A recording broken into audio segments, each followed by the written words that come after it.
Fala galera, beleza? No vídeo de hoje vamos aprender a respeito do básico da chamada química orgânica, uma química extremamente vasta que dá aí toda uma frente ou todo um ano do estudo no ensino médio.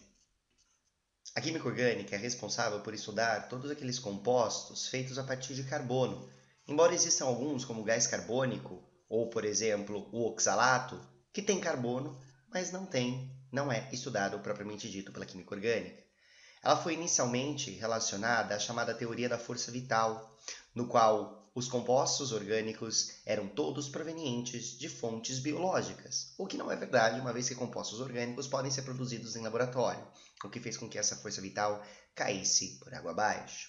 Ela estuda, por exemplo, os medicamentos, as biomoléculas, proteínas, carboidratos, estuda também todos os compostos do petróleo, e o que vem deles, como por exemplo os polímeros sintéticos e naturais, os plásticos, as tintas, vários nutrientes associados às biomoléculas também, dentre diversas outras partes. E é por isso que a química orgânica é tão vasta e tão abordada em diversos vestibulares.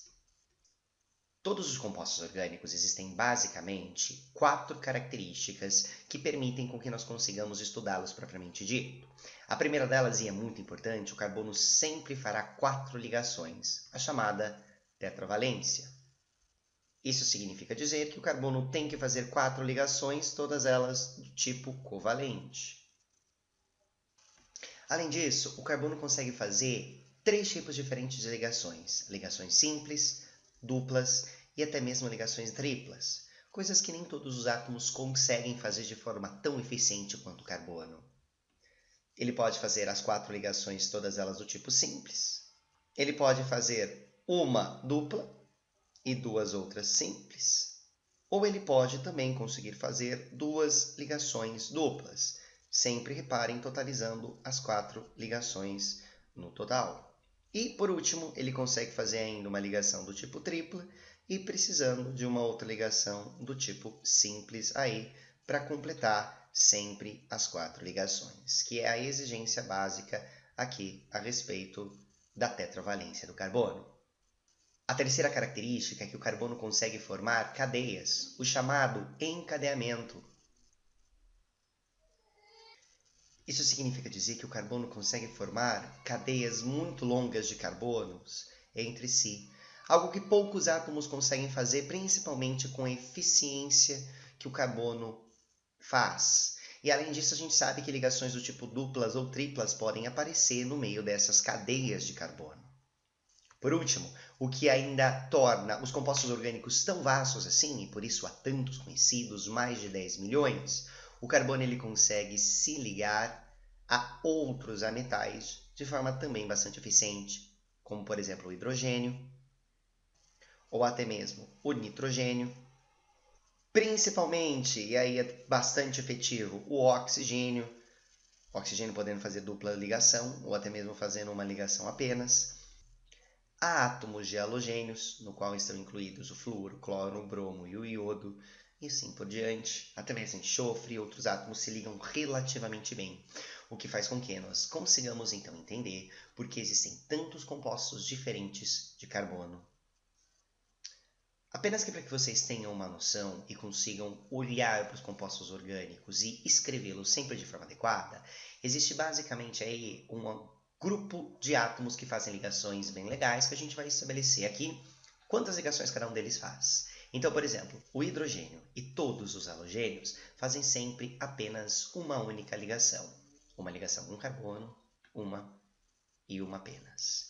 Já o oxigênio e o átomo de enxofre, que aparecem bastante, fazem 2 ligações cada um, podendo ser 2 ligações simples ou uma ligação dupla, nos 2 casos. O oxigênio, principalmente, brinca com esses 2 tipos de ligação bastante, dando aí vários tipos de funções que nós iremos abordar nos vídeos seguintes. Por fim, nitrogênio e fósforo aparecem os 3 com 3 ligações cada um. Então, o nitrogênio fazendo 3, podendo fazer 3 simples, uma dupla e uma simples, ou até mesmo diretamente uma tripla com carbono. O fósforo consegue fazer a mesma coisa, embora as ligações triplas sejam bastante fraquinhas em comparação com a tripla do nitrogênio. Quando se trata também de compostos orgânicos, é importante que nós saibamos como propriamente representá-los. Nós temos diferentes fórmulas para representar a química orgânica, os compostos orgânicos, e por isso torna-se bastante vasto as possibilidades que vocês têm. A mais completa de todas é chamada de fórmula estrutural, no qual todas as ligações e todos os átomos são devidamente representados. Repare-se aqui que nós temos então todas as ligações respectivas e a característica delas. Um detalhe, gente, nós podemos simplificar isso daqui juntando principalmente os hidrogênios ao carbono, fazendo, por exemplo, isso daqui. Este primeiro carbono está ligado a 1, 2, 3 hidrogênios. Então, nós podemos trazer todos eles para cá, juntos com o carbono, e abreviá-los, o que torna bastante fácil e melhora um pouquinho a disposição da fórmula estrutural. Ligações entre os carbonos eu continuo representando, e aí venho aqui 1, 2, portanto aqui tem um CH2. Aí nós vemos então para esse daqui, que tem essa dupla O, que eu vou representar ela para cima ou para baixo. Aí nós vemos então para o nitrogênio. Venho aqui, represento o nitrogênio. Veja que esse hidrogênio eu também posso simplificar e colocá-lo aqui bonitinho. E aí, por fim, eu tenho esse carbono com 1, 2, 3 hidrogênios também. Então, vou colocar aqui CH3. Essa fórmula, gente, ela então é uma fórmula estrutural mais simplificadinha, que no caso é a que vocês acabam mais utilizando, é o que a química utiliza mais do que essa, que acaba sendo um pouco mais complexa. Outra fórmula bastante importante é a molecular, que apesar de não nos dizer grandes informações a respeito das ligações, ela é importante porque ela resume, em muitos casos, informações que não são necessárias. Então a gente perde aí um pouco de informação para simplificar.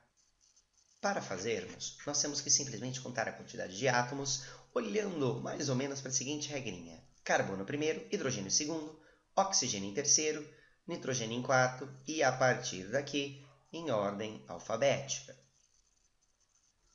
Embora isso não seja sempre respeitado. Se nós olharmos então para esse composto, eu começo contando a quantidade de carbonos. Nós temos 1, 2, 3, 4 e 5. Portanto, eu tenho um C5. Hidrogênios eu tenho 3, 5, 7, 8, mais 3, 11 hidrogênios. Portanto, é um C5, H11. E aí a gente vem então para o próximo, que é o oxigênio. Eu tenho apenas um único oxigênio. E eu tenho também apenas um único nitrogênio. Portanto, nós ficamos com C5, H11, ON. Já a fórmula condensada, que aparece bem mais do que as anteriores, as ligações elas não são representadas, os átomos são, mas as ligações acabam sendo perdidas, principalmente as ligações entre os carbonos. Então veja, a gente vai apenas associar todo mundo um a um. Começando pelo primeiro, que é CH3, eu vou então representá-lo aqui como CH3. E aí eu venho, o próximo é um CH2, eu não represento a ligação que os liga, eu só coloco ele aqui do lado, porque ela acaba desaparecendo, embora ela ainda exista, ela não aparece nessa formulazinha. E aí eu venho um total de 1, 2, 3 CH2, então repara, esse CH2 se repete num total de 4 vezes. Então eu posso colocar um parênteses ao redor dele, e aqui por fora colocar que isso se repete 4 vezes. Eu simplifico, eu condenso a molécula, a estrutura. Por último, outro CH3 lá na pontinha, CH3. E aí fica sendo esse a fórmula condensada desse composto. Por fim, e não menos importante, uma das mais legais é a gerinoodibação, na qual apenas as ligações entre os carbonos e outros átomos serão apresentados, mas o hidrogênio não vai aparecer, nem a sua ligação, nem ele propriamente dito. Então, repare, esse daqui vai funcionar assim. Aonde tem carbono, nós desapareceremos com ele e apenas colocaremos as ligações nesse zigue-zague comum de se representar. Então, começando pelo primeiro, eu tenho essa ligação aqui, que eu vou representar aqui. E aí eu venho nesta ligação aqui, que eu vou representar aqui. E assim por diante. Esta para cima, esta para baixo e esta daqui completando.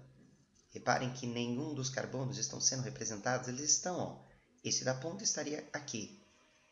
Este daqui seria exatamente esse vértice. É como se cada vértice fosse um carbono e as pontinhas também. Todos os hidrogênios não são apresentados, mas eles estão aqui. Se fosse, por exemplo, pedido para vocês verem quantos hidrogênios tem aqui, o que vocês devem fazer é olhar para o carbono. Então, você posiciona aqui, esse é um carbono. E aí você, então, seleciona quantas ligações ele já tem. No caso, 1, 2. Então, faltaria para as 4, 3, 4. Então, veja, você sabe que aqui existem 2 hidrogênios. Por exemplo, nesse da ponta, nós temos apenas uma única ligação. Isso significa que tem 1, 2, 3, 4. Portanto, temos um total de 3 hidrogêniozinhos escondidos aqui e 2 hidrogêniozinhos escondidos aqui. Para esse composto, por exemplo, então, apagaríamos os carbonos e os respectivos hidrogênios. Então, vamos lá, ligação por ligação. Começa para cá, para cima, para cá de novo. E aí nós temos o oxigênio. Como está dito aqui em cima para vocês, quaisquer outras ligações devem ser representadas. Então, eu deverei não só representar a ligação, como posicionar o átomo aqui propriamente dito. A mesma coisa acontece aqui com o nitrogênio, eu preciso colocá-lo. E vejam, hidrogênios ligados a outros átomos devem obrigatoriamente aparecer. Só desaparece aqueles ligados a carbono, que é a ligação CH. E aí, por fim, traz para esse lado aqui a ligação e esse carbono nesse cantinho desaparecendo. Ok? Por fim, um exercício da Pucamp. Entre 5.000 ácidos do suor humano está o ácido úrico, cuja fórmula está representada a seguir. E aí a PUC simplesmente vem e nos pergunta qual é a fórmula molecular desse ácido aqui. Muito bem, para isso então a gente vai ter que contar. Vamos começar contando carbono. Carbono é cada vértice, então aqui nós temos outro vértice. Isto não conta, pois são nitrogênios. Não conta. Então, nós temos um total de 1, 2, 3, 4, 5. Esse daqui é um C5. Continuando, então, para representar agora o hidrogênio, que é o próximo, a gente vai ter que olhar para os hidrogêniozinhos que obrigatoriamente são apresentados, pois não estão ligados a carbono, e a gente vai ter que ver aqueles que foram sumidos, que foram retirados por causa dessa fórmula de linha. Por exemplo, aqui nós temos um carbono com 1, 2, 3, 4, então aqui nós temos 0 hidrogênios, 1, 2, 3, 4, 0 hidrogênios, 1, 2, 3, 4, 0. Aqui também 1, 2, 3, 4, nada. E aqui 1, 2, 3, 4, nada. Então não há nenhum hidrogênio ligado ao carbono. Todos eles estão ligados aos nitrogênios. Então nós temos H4, que já está aí esse gabaritinho aqui do item A. De qualquer forma, vamos ver o restante. Oxigênio, ó. Falei para vocês que nem sempre a regra, às vezes eles invertem, mas se a gente colocasse o oxigênio aqui, então, conforme eu falei para vocês, 1, 2, 3, perfeitinho. E por último, 1, 2, 3, 4 nitrogênios. Portanto, apresentado aqui bonitinho para vocês. Beleza? Muitos exercícios então vão trabalhar, gente, principalmente de algumas faculdades particulares, as suas primeiras fases, trabalham muitas vezes com esse tipo de exercício no qual é só necessário você obter a fórmula molecular a partir da fórmula de linha. Beleza? Valeu!